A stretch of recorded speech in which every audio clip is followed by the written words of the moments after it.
and started throwing boomerangs around us. Here we are into the game for game one. Wow. Afreeca on our blue side, Rockhead on the red, and Aurelia already banned away with Lucian being the follower. Yeah, it's blue against orange here on this Summoner's Rift. Damn, you are the hard-hitting analysis already.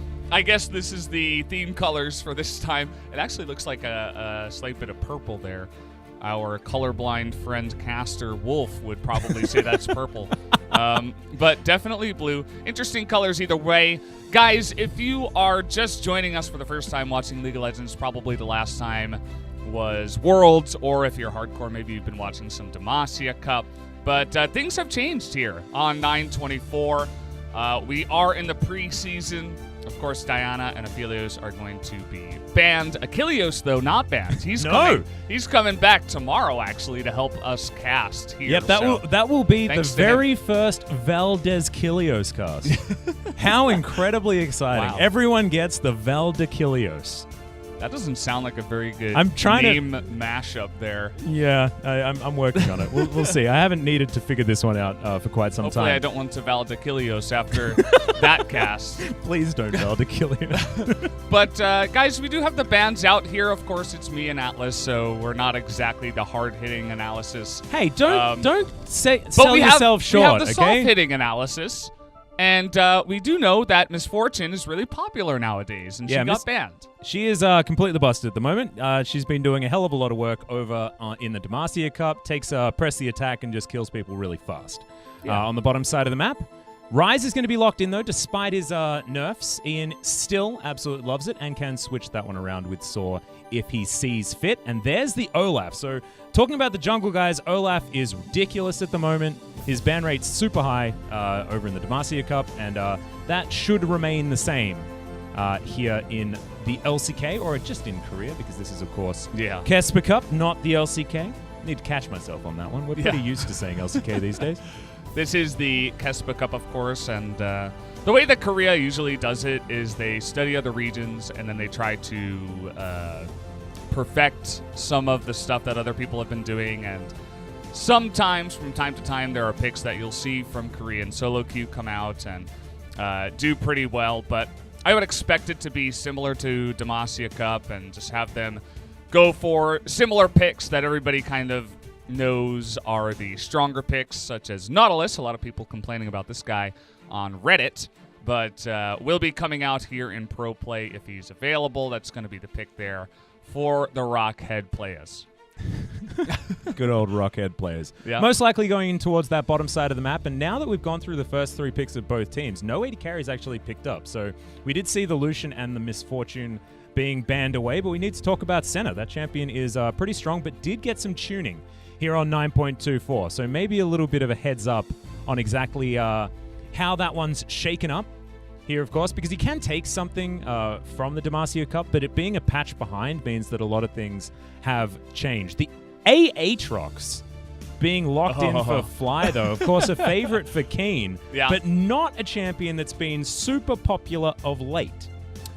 You don't see it too often, but it does get picked up here. It's still pretty good. You know, it didn't get changed all too much in recent times, so it's funny to see it this early on, but should be going up into that top lane for Keen, as you were mentioning. Should be bottom lane picks here for the side of Afreeca, unless they want to throw a Syndra down there. And the Xayah going to be down in the bottom side with the Nautilus, a very safe lane that also has potential to CC you to death and throw a lot of feathers at you and kill you. So we will have to see how Afreeca responds. It will be Varus Tahm Kench, most likely. The more things change, the more they stay the same, Brendan. This is the most standard composition I have ever seen in my life. The classic Varus Tahm Kench, of course, just very stable on the bottom side. Mystic was known, very similar to Prey was, for playing champions that have bows and arrows. He's just good at playing champions with bows and arrows. Mystic was sort of the Ashe player of the LPL, at least back when I was commentating. It was quite a while ago, but that was sort of how he made his name. And so seeing the Varus is absolutely no surprise. We've got Fiora, though, so Sora is really going to take it to Keen here towards the top side, and a really fun matchup into the Aatrox there as well. Yeah, it's definitely a good one, a counter pick that we've seen many times. Even Khan was getting on that one a lot in the 2019 LCK, so we were questioning in the top lane, could Sword do anything against Keen, because Keen is a monster in the top lane, but if he's going to get that kind of counter pick, definitely very interested to see if he can turn the tables in what should be a skill matchup in favor of Afreeca, based on the player's skill, I'm saying, not the actual champion matchup. But yeah, these comps, we've seen them many times before, and even though it's 9/24 and we're in the preseason and all these changes came in, we are seeing a very similar composition to the ones we've seen in the past, Atlas. It is still Korean League of Legends, Brendan. We cannot change things too fast. That is not what we're about here. We're about slow and steady, and when both teams are doing it, then one of them is definitely going to win the race. Looking over the side of the Afreeca Freecs, though, they do have a lot of early game options, a lot of lane control, almost everywhere. It's almost like the quintessential safe comp, you know, like as far as level 6 power spike, the duo in the mid lane and jungle for Afreeca is looking very, very strong, but the Olaf could get out of control. However, it's in the hands of the Broccoli, so let's see how it goes as we get into game number 1.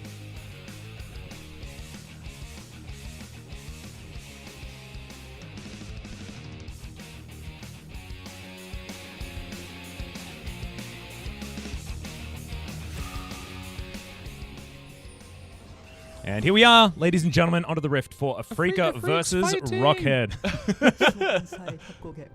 Rockhead players fighting. Actually, the sounds aren't super loud in my ear, so I don't even know whether anyone's chanting anything. I don't know. I can't hear it. I'm really glad that you're there, though, Brennan. Thanks very much.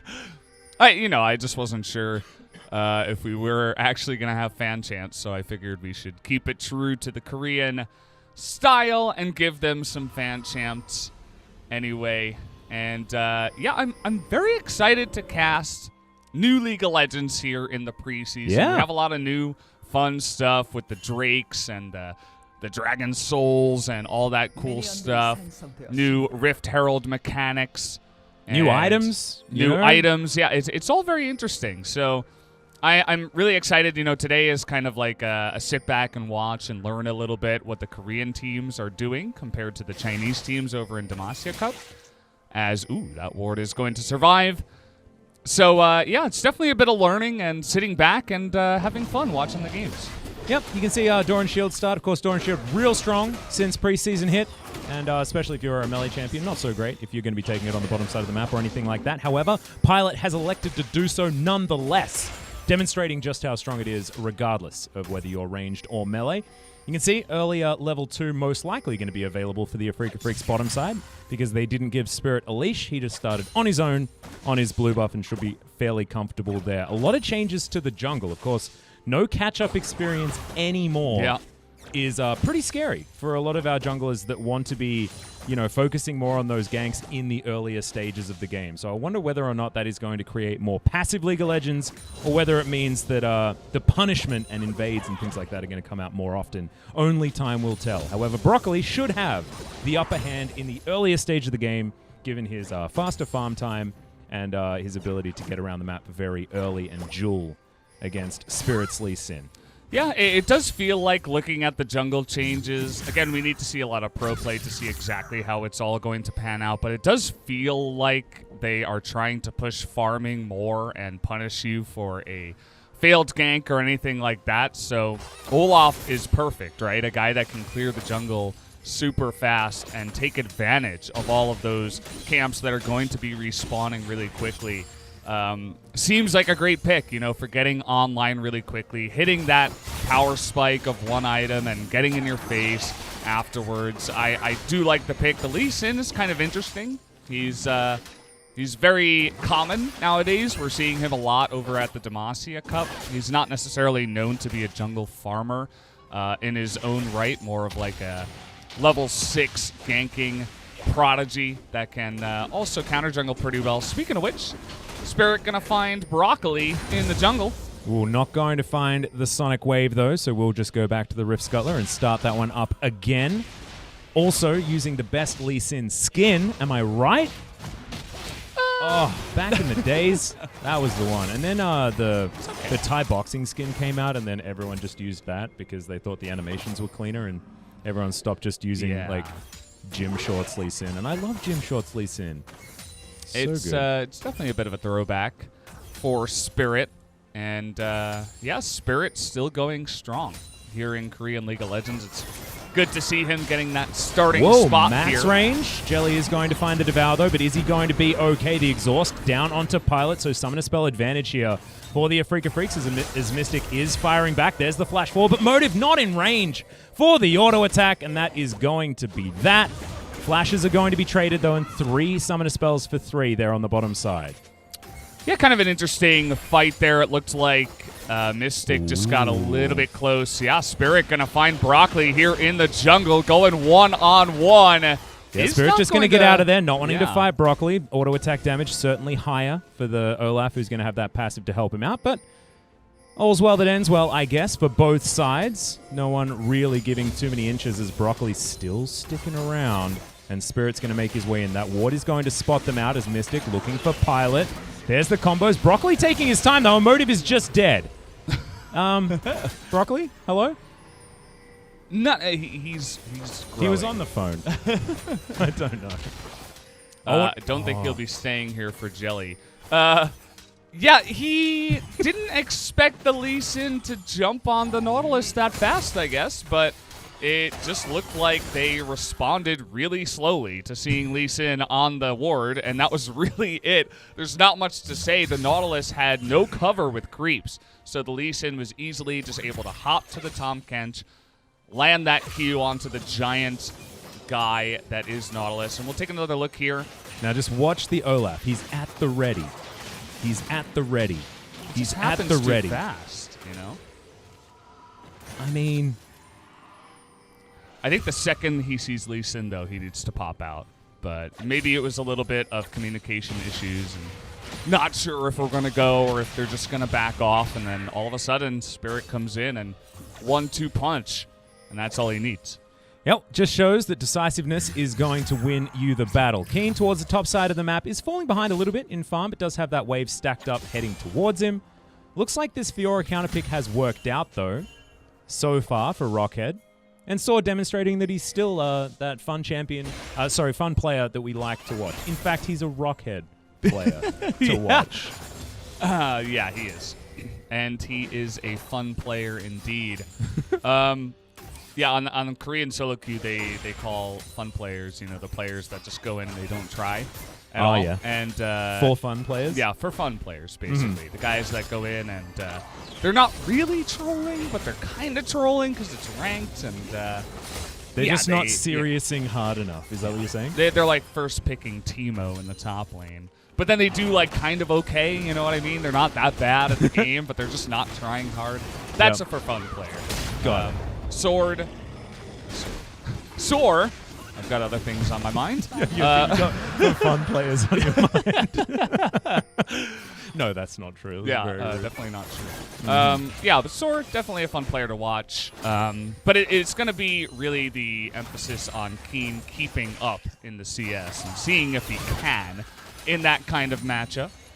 Yep, he's actually going to make his way back towards the top side, has his Executioner's Calling and a Kindle Gem, so has a bit of that CDR built up as well as the ability to stop Saw from just killing him with an R button, which is certainly useful. Pilot gets slowed, but Mystic is going to miss the Q, so a little bit unfortunate as far as getting some extra poke damage, but he's still winning when it comes to that farm. I think the extra kill certainly going to be advantageous. But as you can see, Mystic was unable to even get an assist on the kill onto Motive.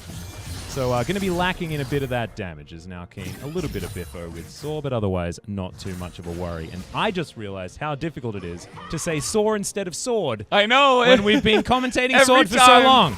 Every time you say Soar, I think you're saying Sword, which is just weird. Yeah, just saying Sword badly. Yeah. Yeah. You forgot to add the D on there. Guys, for those of you who are confused about why the Rift Herald is available, it's available at 8 minutes now, and it can respawn once, and it has a bit less health. So you can potentially get 2 charges with that. It does a little bit less. It takes a lot more damage on the charge as well. Yeah, getting multiple turrets with the Rift Herald is much harder. Losing 66% of current health is certainly a lot more than the 25% that she lost before. So Shelly, a little bit more frail. But on this 9.24, as opposed to Demacia Cup's 9.23, she does do a little bit more damage. So I think she'll get you a couple of plates if you utilize her early, because her base damage has gone up, which is certainly useful, as Grand Challenge has been issued, actually. So just using it for the extra movement speed to get away. And Ian clears out that whole minion wave, and Fly is going to do the same thing here. As we have a look at the farm, it's just a 6 CS advantage. Make that 7. Just a wave here for Fly in advantage over Ian, who's looking for a back timing to grab a bit more mana. Yeah. We have a little bit of time here. We've only had 1 kill, and as I say that, the ult is going to come in. TP as well. Mystic turning and firing, trying to kill Motive, and he will. Yep, the teleport came on down as well, but Ian just a little bit too late. He was caught shopping for a little bit too long, and Mystic just had that damage available. So the Afreeca Freecs, they are 2-0 on the bottom side. Things working out, and Mystic's debut, heck yeah, up against the Rockhead players. And still demonstrating some prowess. Ian thinking about more. Realm Warping in there can get a Angry Viking, but it's not going to be enough. And the Afreeca Freecs are going to leave. I think maybe it might have been a mistiming on the flash that just came back up there for Mystic. Was able to utilize it to get out of the way, and then Motive, unfortunately, going to be victim of the second kill of the game. And in fact, for the entirety of the KeSPA Cup, Motive is the only player that has died. That is true. He's died twice. As we take a look here, the Chains of Corruption came out, and Motive just overestimating his tankiness, especially compared to the Tom Kents. Tom Kents is just laughing in the face of both Xayah and the Rise, I believe, that did come down with the teleport, and they really couldn't do much, whereas the Varus, who had multiple stacks already on the Nautilus, it was really actually just a good read in the skirmish by Mystic to take the fight and turn that one on its head, even eventually 2v3. So props to him. He's doing well in the bottom lane so far. Well, speaking of the bottom lane, huge bottom lane focus when it comes to the vision here for Rockhead. We've got Dragon spawning in a minute's time, but it is the Rift Herald that's going to be taken by the Afreeca Freecs, and I have a feeling this is just Rockhead demonstrating that they're a little bit behind the play. Afreeca had already moved up there. They'd put Jelly in position to try and get vision down. You can see all that deep vision that they were able to pick up, and Shelly does very freely be delivered over to Spirit. So another one possibly spawning. We'll see exactly when that one happens. 11 minutes.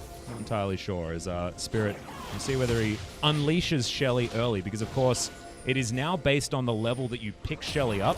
So that Rift Herald will never get stronger. It's not based on when you channel her. It's any time. So we'll see whether Spirit is going to get rid of her as soon as he can. Yeah, and that's the idea. You know, they want you to pick it up quick, 8 to 10 minutes, use it quick because it channels in 1 second, so you can go down, pick it up, channel it down. We got another one here. Just going to force that ultimate out. The Feather Storm. A lot of damage, though, coming out here. Pilot has to get away with the Q. There we go. That's the empowered Q damage of the Varus. Beautiful stuff. Bottom side, and Mystic just continues to show us how good it is that he's back in the LCK. Yeah, or at least back in Korea. I don't think he ever played in the LCK. He's really enjoying his time here so far, that's for sure. Having a ball in the bottom lane, I feel like after all of those incredibly difficult LPL bottom lanes, he probably comes into this one against essentially a challenger team and says, well, this is going to be my lane, guys. Thank you very much. He's with Jelly, a guy that maybe you guys don't know too much, but it's a guy who's been a sub on Afreeca for quite a while now. So he definitely has a lot of experience playing in that 10-man roster of Afreeca. So the two of them together against Pilot and Motive, nothing against those two players, but especially Mystic leading the charge down here, they should be heavily favored. Yeah, and the Blade Caller not actually finding anything there as Mystic's just like, nah, I got this. This is all too easy. Very clean play here from the Afreeca Freecs. Just another day at the office. Yeah. It's good to be back casting League of Legends, by the way. I know, wanted to right? say, this is a lot of fun. It's been a long time for me. We get to talk about cool dragons, though, Brendan. We do! Because now we've finally unlocked the Elemental Rift. The third Drake is going to be taken. Of course, one apiece so far for Afreeca and Rockhead. Mountain going over to Afreeca. Mountain very strong despite getting nerfed on this patch. And Cloud coming in there for Rockhead. But now it's all about the Oceans. 3 in a row from now on. And we'll see who's going to be able to pick them up. See whether that Dragon Soul is going to be coming in. And we can have a look at the pretty flowers and the extra shrubbery around the rift. This is definitely the prettiest Drake of them all, Atlas. Oh, yeah. I'm really glad that we got that as our first Drake. Yeah. This is like the demonstrating how beautiful this preseason is type Drake. Thank you very much, KeSPA Cup, for working with us so diligently. Yeah. So for you guys who potentially are, big watchers of League of Legends, trying to land the stun here, Broccoli trying to get away. They're looking to turn it around, though. Keen, did he go too far? The ult goes down onto Olaf, and the ticking ignite is barely not going to be enough. Yep, there's no ignite even, and that's why he didn't die. It was the last orb from that ultimate coming out from Fly that was unable to take down the Broccoli. So Broccoli more difficult. Not going to steam this one, I do not think. As now Source standing on a ward. Freecs understanding that they can back away, but it is going to be that Chains of Corruption coming down. Pilot down to about a third health and does get a couple of Blade Caller snares. Looks like Afreeca just want to take down this turret, and they will be able to brute force it on this next wave. Mystic is just very aggressive. This is the time where we have to remember that he is, in fact, that LPL 80 carry, and maybe he'll be able to teach Afreeca Freecs how to play with a little bit more pizzazz, a little bit more let's move forward and never move backwards, because that is certainly something he learned over in the LPL. Yeah, and I feel like it fits really well into the Afreeca Freecs lineup. This is an exciting lineup here from Afreeca, a lot of aggressive players that can do weird and wonderful things with their champion picks and the way that they play, so overall, a very interesting team to look at. Obviously, they're not going up against the highest of competition just yet. But, yeah, I mean, it's a good showing so far to watch them out here against the Rockhead players. So, every time. I can't help. I have to say it. It's the so Rockhead good. players. It's absolutely fantastic.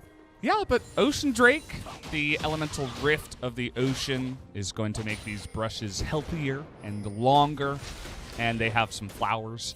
Yep. And also you get some extra plants that you can eat along the way. So you can also be healthier with the healthier changes to the rift that do come in. Yep. Some veganism happening for all of these players if they would like to. Unnecessary to worry about anything else because of the abundance of the vegetation. What is that dinosaur? The Brontosaurus? Yeah. The one with the long neck that... There's Brachiosaurus, Brontosaurus. I think Brontosaurus basically is the one same. That it's like a herbivore, right? Yep. So if you're a Brontosaurus, the long neck boy, long tail boy. Yeah, exactly. Yeah. He would be really happy on this kind of rift. I mean, there's so much food. Where's the Brontosaurus champion? When are we getting that? I know. Brendan? When are we? We have. Well, Renekton is kind of like an alligator. He's a crocodile. He's a crocodile. And crocodiles are technically dinosaurs because, of course, they're ancient relatives. And still we have basically Cho'Gath, a crocodile. Right? We have Cho'Gath. He's like a void dinosaur monster. That's true. And he has the Jurassic skin as well. Yeah, he does. But when are we going to get the real dinosaur? Well, I mean, actually, there's the pterodactyl Renekton skin, isn't there? Wait, there's a pterodactyl skin somewhere. Yeah, but skins are, I want like a real dinosaur who like does a T-Rex charge at you or something, Like a dinosaur champion. Dino Gnar is basically a dinosaur. There's Dino in the name. Miss me with the Dino Gnar. What about Atlas. Skull? What about Skull? Cled's little dinosaur that he rides around on. I guess so. I think that we already have it. However, we do need just a pure dino. It was a Nivea with the pterodactyl skin, right? Yeah, Nivea has a pterodactyl skin. It's prehistoric Nivea. I'll say yes. I'm assuming you're right. I'm assuming that I'm right. And honestly, you're the only one here that can tell me otherwise. So yeah, I played my fair share of Nivea. Mm-hmm. Haven't in a while. She's not very good in solo queue. And you are a meta slave, aren't you, Brendan? Yeah. I'm definitely. You can ask LS about that when I I think it was 2017, I hit Diamond by playing only Orianna and Corki when Corki was ultra Super busted, yeah. and Orianna was strong and safe. And that was after Talia got nerfed because you were meta slaving Yeah. Talia only before that when she was busted. Yeah, that's true. And then she went to like pure single target nerf and I think you not anymore. Good times. I miss the old AoE Talia where you could just push the wave in 2 Qs and roam like a mad woman, I suppose. It's and then build fun walls times. that lasted forever as well. Yeah, it was a good time. Poor Talia. I don't know how much we're going to be seeing of Talia in a meta filled with Elise, Lee Sin, and Olaf. Those are 3 champions she does not do well against in the jungle, at least. Could certainly be a potential issue here as Keen barely manages to pick up the cannon creep. Of course, in the preseason, we do have some slight changes to experience here towards the bottom side of the map as well. Sharing experience, not so good solo experience, up just a little bit. So interested to see in how that affects, better bot lane wins, which is like fairly true to what we saw at Worlds this year. Maybe it has sort of eked things down a bit, but as you can see, a 40 CS lead for Mystic. He's already pretty damn strong, the only man with a bounty on the Rift thus far. Having a look at the state of the map, you can see defensive vision has been put down by Rockhead as we get the full zoom out. Broccoli trying to move down towards the bottom side of the map where Saw is losing out on multiple trades. Jelly is going to dive on forward, but he's by himself. There's the exhaust utilized immediately, but he misses the tongue lash. As now Keen, he's still got a whole lot of corners as he's got his back to that wall, but we've got to disengage for almost everyone. Oh, just the end of the unleashed power. But it is going to be Rockhead moving away. Yeah, kind of interesting there. They did have the advantage 5-on-4. Rockhead did, but they decided, we didn't really have to take that fight. You and I, as 2 play-by-plays, we haven't done a whole lot of analysis about team compositions and who wants to do the dirty S word, the scaling. But it is the Rockhead players. They have the Fiora, they have the Ryze and the Xayah. They're going to be looking to go late on this one, whereas Aatrox, Syndra, and Varus can be a huge powerhouse at 1 to 2 items. And with the new Rift Heralds, you can push early and fast. This is the second one coming in. And we're only at 21 minutes, and already that inhibitor turret is taking a bunch of damage. So maybe that minimum damage buff was way too high, Brandon. That did so much damage. Shelly, calm down. Yeah. Shelly gets angry nowadays. Wow. Yeah. That was hectic. All right, well, Baron has spawned. He's been around for a minute. We'll see whether the opposite purple is going to be in as Featherstorm has to be utilized. Jelly's going to miss another tongue lash, but that is due to a flash. So shout-outs there as Fly not going to be able to find Ian with that W, but is otherwise still creating a lot of pressure here towards the top side of the map. A very comfortable Syndra. Syndra we've seen, actually, I believe, second most picked in the mid lane in the Demacia Cup, but her win rate is absolute garbage. She's 1-7 over there, which is quite unfortunate. Wait, she's second most picked? Yep. At 1-7. Yeah. At 1-7. Wow. There must be a lot of mid lane champions picked. Yeah, in the they're in Demacia fact, Cup. that is the highest variance is there in the mid lane. Certainly well picked up there, Brendan. I know my numbers. You certainly do. How many inhibitors have gone down? 1. Oh, we had 1 going down. There we go. That's the first inhibitor of the 2019 KeSPA Cup Ulsan. And theoretically, the first inhibitor to go down in the 2020 season. I like to think of KeSPA Cup as like a precursor for the 2020 it's like the season. preseason, And we are in the preseason. It is still theoretically 2019, but I'm looking forward, Brendan. And we're looking at a bright future of inhibitors being taken pre-25 minutes, which is always great here in the LCK, which is often quite slow. There's a new brush that Saw is just going to be wandering through there. Thank you very much to the ocean. Looking forward to seeing what other Drakes we're going to get here as Afreeca. Another minute until they can grab their third. Of course, you need 4 dragons for the new Dragon Soul, which means ludicrous amounts of life on hit, almost making you impossible to kill. I believe nerfed maybe enough. We'll have to find out here on 9.24. You got a lot of spammy boys on the side of Afreeca who can take advantage of those. Is that a technical term? The I'm spammy just boys? doing Atlas analysis over here. Spammy boys that can press their buttons really often. So they're going to be stealing a lot of life as they do attack the enemy over the course of the game. So it do you should have be me Afreeca perfectly getting figured that out? Dragon Soul and having fun. By the way, this side lane with Keen versus Soar. Sorry, Soar, you failed. Yeah, are we Keen did outplay you. I think we're still waiting for the Fiora outscale. I think we might be waiting for it all the way into Game 2 and then maybe into tomorrow, as it hasn't quite happened just yet. It's only a slight CS advantage, and both of them, of course, still sitting at 0-0-0, but the global gold is gigantically in favor of the Afreeca Freecs. They have a 6,000 gold lead, 5 turrets to 0. I think the mismanagement here on Rockhead's side is they laned okay. Bottom lane got a little bit dumpstered, but otherwise they've just had absolutely no control of the map, and wherever they put down vision, it's just not where Afreeca Freecs have been. And therefore they're throwing down wards into the abyss that aren't actually giving them any value. And Afreeca just walks up the mid lane and takes every turret for free. One more Drake until that Dragon Soul becomes active for the Afreeca Freecs, 5 minutes time. And then we will get so much lifesteal, so much regen. And the Afreeca Freecs, you'll be able to see that their health bars will basically just be full for the rest of this game. It is a pretty ridiculous buff when you look at it in action for a team that is ahead, especially.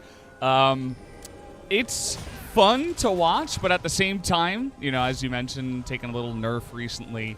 It is the preseason. We are looking to balance things as we do come along.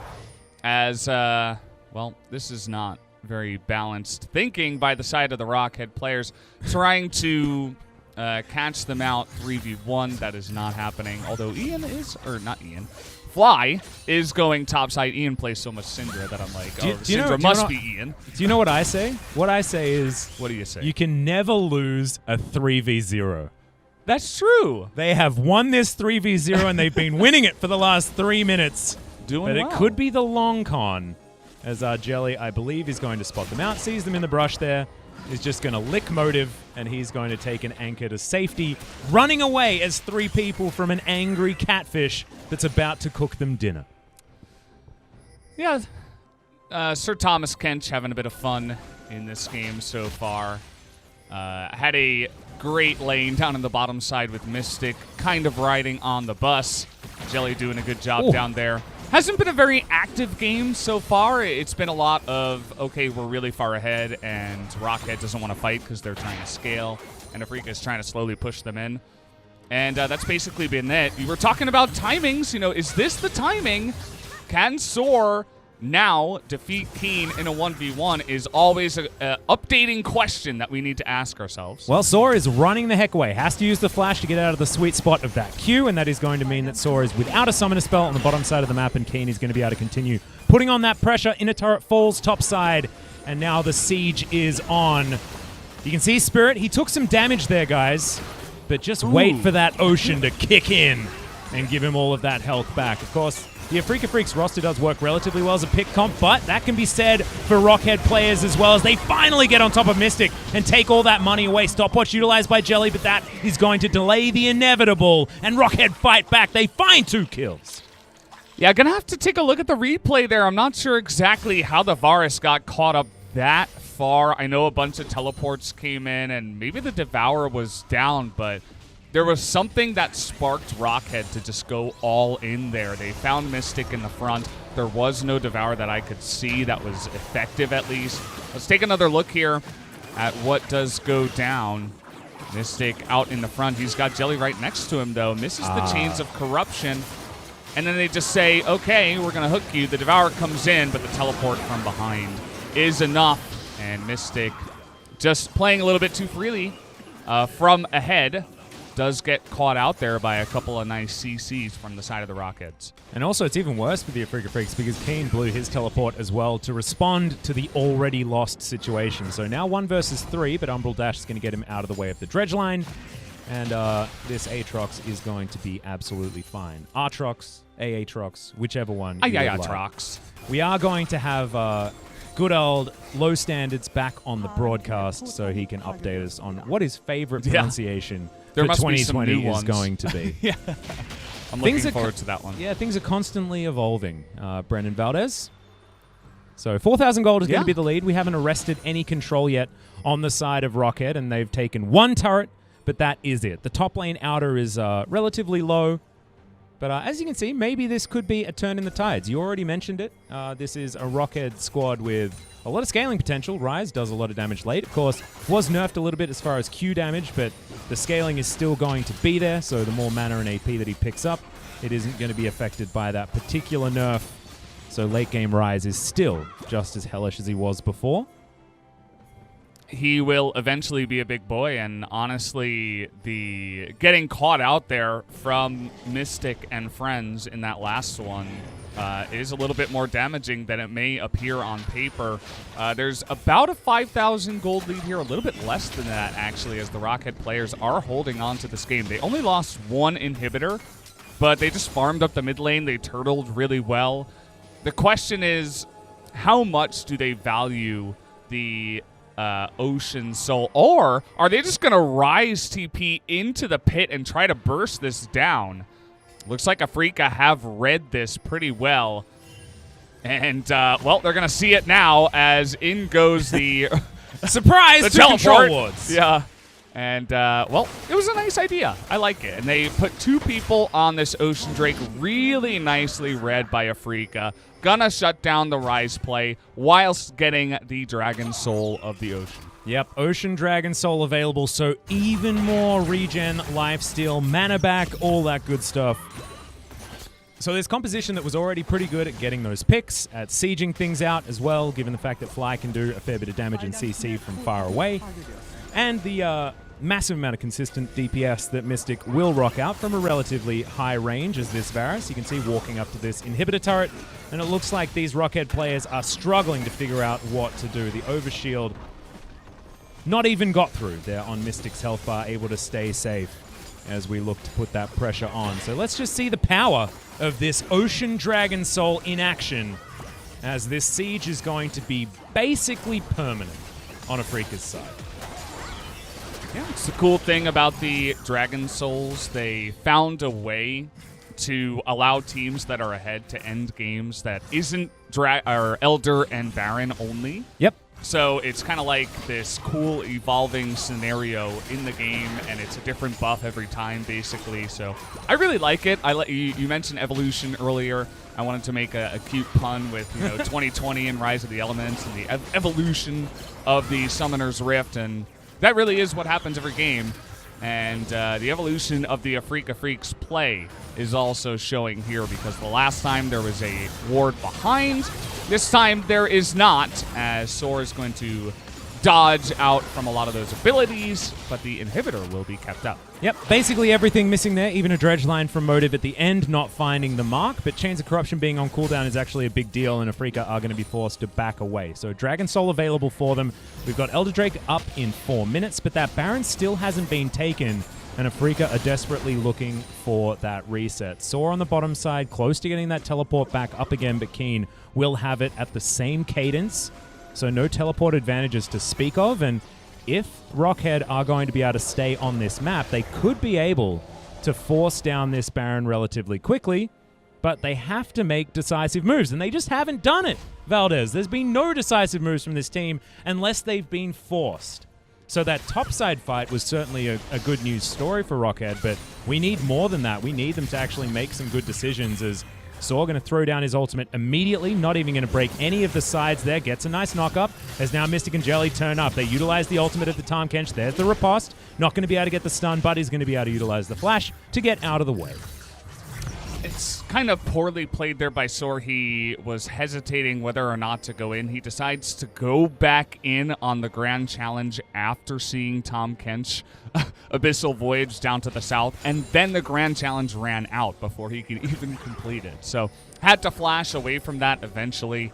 Kind of unfortunate, but you talked about making aggressive, proactive moves. They did do the one Rise ult into the Baron pit, but that was about it. They're going to have to get Soar fed and winning that side lane. I feel like that will be the first step to trying to come back in this game, but I'm not sure that enough minutes have elapsed for them to get to that point in the game.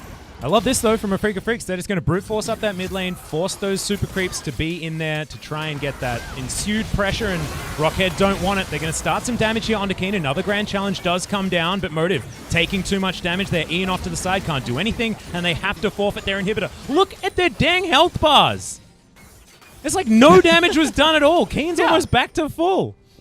And they are, basically. It's, what is it, 15% health regen, something like that. 15% of missing health comes back for 3 seconds, something ridiculous. With 3, and then they also get the on-hit effect. Ian, oh, buddy, what are you doing and here? Broccoli also completely out of position. Spirit gets the that? kickback, and you just shouldn't have been there, my dude. So that's a free kill. They can just walk up this top side as well, take another inhibitor before getting the Baron. In fact, Afreeca probably don't even need to worry about the Baron, because they have Ian dead. For another few seconds, it's 35 before they'll have their rise. So 5 versus 4, not a lot of options. Sora's given up. He's towards the bottom side of the map, trying to push that one out so that it can't be 3 inhibitors. But he's going to have to head home because this game could be ending right now. 35 minutes on the clock. Afreeca Freecs only challenged once towards that top side as Mystic sidesteps the dredge line. Not a lot of options there for Motive to continue. And this is looking like the beginning of the end, Brandon. Yeah, and the Ocean Drake is so good at sieging. I mean, it must be the best one that we do see. They basically never run out of health. They're not going to overstay their welcome, though. They're going to get to 2 inhibitors, and I don't even think they got a Nexus turret, and they're going to back away after that. They said with Ian respawning on the 5v5, no reason for us to take a big risk. This is the LCK after all. Speaking of big risks, that is a very dead Saw. They saw the riposte, and then they saw the Saw, and they killed the Saw. And you know what? If I'm Afreeca and Rockhead keeps doing this, there really is no reason to push into the Nexus turrets right now. Just wait for them to, send one player into your zone. Right now, Afreeca owns that red side jungle. That is not Rockhead's jungle at all. You can't just be running in there. And if they're going to keep doing that, there's no reason for Afreeca to really push the envelope because they'll get the free kill, the free Baron, and then move on to the next objective, which is most likely winning the game. Well, they could also just go back, and then the Elder Drake is perfectly available for them, so they can move over there. Look at that cheeky ward in the brush towards the back of that Elder Drake pit. Thank you very much, Ocean Dragon Soul, or Ocean Map, of course, as they were our last 3. Excited to see what the rest of them are going to be as well as we move into our second games, because this is over.